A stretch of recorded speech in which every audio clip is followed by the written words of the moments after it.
Welcome to the class fourth of chemistry. और हम तैयारी कर रहे हैं HPTGT कमीशन के लिए। देखते हैं फर्स्ट क्वेश्चन।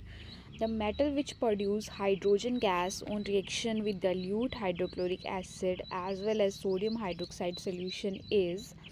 सो यहाँ पर आपको बताना है कि इनमें से कौन सी जो ऐसी मेटल है जो हाइड्रोजन गैस को प्रोड्यूस करेगी जब वो रिएक्ट करेगी डाइल्यूट हाइड्रोक्लोरिक एसिड के साथ और सोडियम हाइड्रोक्साइड सोल्यूशन के साथ। बात करें कॉपर की, तो कॉपर जो है वो ना तो हाइड्रोक्लोरिक एसिड के साथ रिएक्ट करता है, ना तो सोडियम हाइड्रोक्साइड के साथ रिएक्ट करता है। सो ऑप्शन जो है वो कॉपर तो नहीं होगा।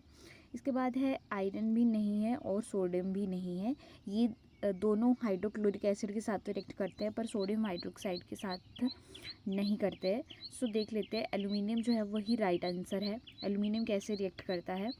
एल्यूमिनियम जो है, देखिए सबसे पहले 6Al, देन HCl और ये आपको देगा AlCl3 विद 3H2। तो यहाँ पर देखो हाइड्रोजन गैस लिबरेट होगी। मैं इस इक्वेशन को बैलेंस नहीं कर रही हूँ, अगर करनी है तो यहाँ पर 2 आएगा और यहाँ पर 6Cl आएगा। इसके अलावा अगर आप एल्यूमिनियम का रिएक्शन करवाओगे NaOH के साथ, तो NaOH के साथ रिएक्ट करने पर ये देगा 2Na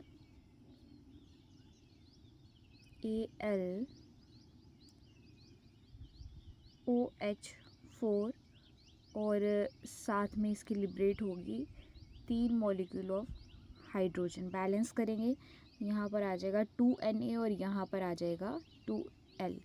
तो इस तरीके से यहाँ पर भी आपके पास हाइड्रोजन लिबरेट हो रही है जब आपने NaOH के साथ रिएक्ट करवाया, और यहाँ पर भी हाइड्रोजन लिबरेट हो रही है जब आपने इसको हाइड्रोक्लोरिक एसिड के साथ रिएक्ट करवाया। Move to the next question. Which of the following non metals react and catches fire on exposure to air. जब भी आप इसको नॉन मेटल को देखो, यहाँ पे ध्यान से पढ़िएगा, नॉन मेटल पूछा गया है ना कि मेटल पूछा गया है। तो कौन सी नॉन मेटल को आप रिएक्ट करते हो, कौन सी नॉन मेटल जो है वो हवा में जल्दी से रिएक्ट कर जाती है? तो इसमें देखो सबसे पहले तो फॉस्फोरस जो है वो इसका राइट आंसर है। और अगर मैं बात करूँ मेटल की, तो वो कौन सी मेटल होती है जो रिएक्ट कर जाती है हवा में? तो वो सोडियम है। ठीक है, इससे एक क्वेश्चन भी बनता है कि सोडियम को क्यों कैरोसिन ऑयल के अंदर रखा जाता है? तो वो यही कारण होता है कि सोडियम जो है वो हवा में आने की वजह से रिएक्ट कर जाता है बहुत जल्दी। Next question, which one of the following react vigorously with the cold water. देखो ये सेम क्वेश्चन ही आ गया, वही क्वेश्चन मैं आपको बता रही थी कि कौन सा एलिमेंट है जो कोल्ड वाटर के साथ जल्दी से रिएक्ट करता है।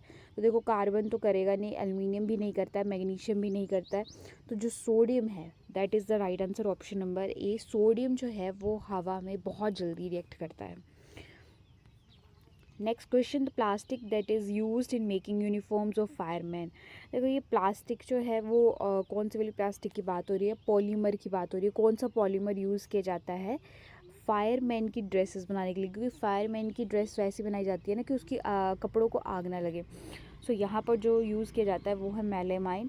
देखो कई जगह ऑप्शन जो है वो टेफ्लॉन भी सही किया गया है, पर टेफ्लॉन जो है वो यूज़ किया जाता है यूटेंसिल्स में। जैसे बर्तन आपके हैं तो बर्तन के ऊपर जो अगर नॉन स्टिकी जो पैन्स वगैरह हम खरीदते हैं तो वो नॉन स्टिकीनेस के लिए जो वो टेफ्लॉन यूज़ किया जाता है।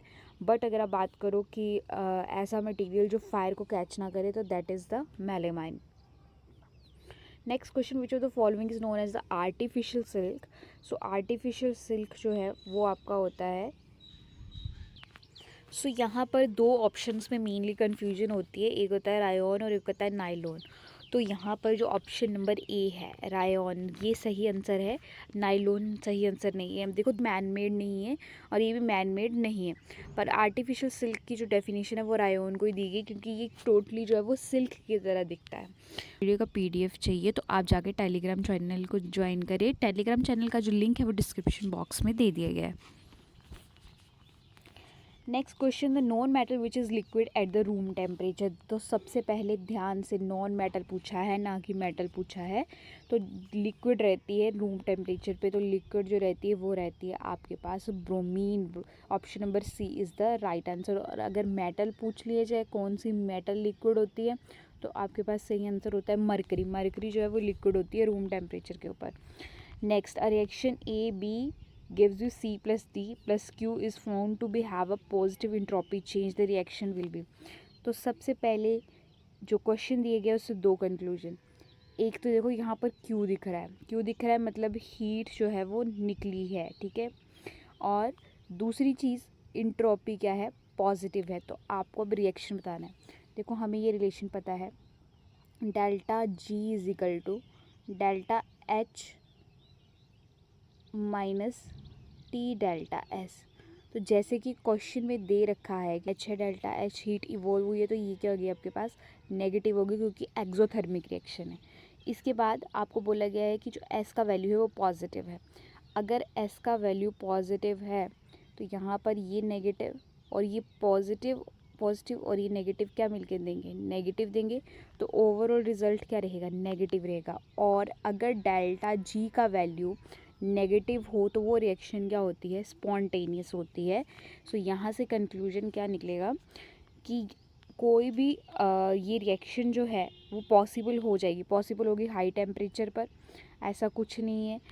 लो टेम्परेचर पर नो, और not possible at any temperature ये भी रॉन्ग है. पॉसिबल एट एनी टेम्परेचर, ये क्यों बोला जा रहा है पॉसिबल एट एनी टेम्परेचर, क्योंकि जो कंडीशन है वो ऑलरेडी क्या है, स्पॉन्टेनियस की कंडीशन बना रही है. मैंने आपको पहले बता दिया कि डेल्टा जी जो है वो ऑलरेडी क्या आ रहा है, नेगेटिव आ रहा है. तो यहाँ पर कोई भी टेम्परेचर होगा ये रिएक्शन क्या हो जाएगी, स्पॉन्टेनियस ही रहेगी. Move to the next. On a shipping sailing in the Pacific Ocean, where the temperature is 254 degrees Celsius, a balloon is filled with the 21 air. Sorry यहाँ पर ये शायद 2 लीटर है ये. What will be the volume of the balloon when the ship reaches Indian Ocean where temperature is 26.1 degree Celsius. और यहाँ पर भी पॉइंट होगा 25.4. टेम्परेचर दिया गया है और वॉल्यूम दिया गया है, और जो सेल करती है, ठीक है, किसी पॉइंट से, तो तब उसका जो टेम्परेचर है वो रहता है 25.4 डिग्री सेल्सियस. और इस शिप में एक साथ में क्या है, बैलून भी है, जिसका वॉल्यूम जो है वो 2 लीटर है. ये 21 नहीं है, 2 लीटर है, और यहाँ पर भी पॉइंट है. सो ये शिप सेल करती है, चलती जाती है, और फिर पहुँच जाती है इंडियन ओशन में. इंडियन ओशन में जब ये पहुँचती है तो टेम्परेचर हो जाता है इसका 26.1, और जो बैलून है उसका वॉल्यूम हमें नहीं पता है. तो चार्ल्स लॉ के अकॉर्डिंग जो है ये रिलेशनशिप है V1/V2 T1/T2. हमें अब गिवन क्या है, फर्स्ट टेम्परेचर जब वो शिप चलती है तो टेम्परेचर होता है 25.4. अभी इसको कन्वर्ट करेंगे तो हमारे पास ये 273 आ जाएगा, और इसको कन्वर्ट करके हमारे पास आ जाएगा 298.4. इसी तरीके से T2 टेम्परेचर जो है वो रहता है 26.1, और इसमें भी हम 273 ऐड करेंगे और टेम्परेचर को कन्वर्ट कर लेंगे 299.1 केल्विन आ जाएगा. वॉल्यूम हमें गिवन है कितना, 2 लीटर. अब वैल्यूज़ पुट करनी है हमें, V1 की वैल्यू पुट करनी है कितनी, 2 लीटर यहाँ पुट कर दी. V2 हमें मालूम नहीं है, जो कि वॉल्यूम हमें पूछा गया है बैलून का, कि जब शिप पहुँच जाती है इंडियन ओशन में तब कितना वॉल्यूम होता है. तो यहाँ से आप क्या करोगे, 299.1 को ऊपर ले जाओगे और 298.4 जो वो डिवाइड में आ जाएगा. सॉल्व करने के पास ये कुछ इस तरीके से आंसर आएगा, 2.018 litre. So the right answer is option number A, 2.018 liter. Consider the elements fluorine, chlorine, oxygen, nitrogen, the correct order of their chemical reactivity in the term of oxidizing property. So यहाँ पर आपको पूछा गया है कि oxidizing property में activity जो है वो सबसे ज़्यादा है. Oxygen, fluorine and then chlorine.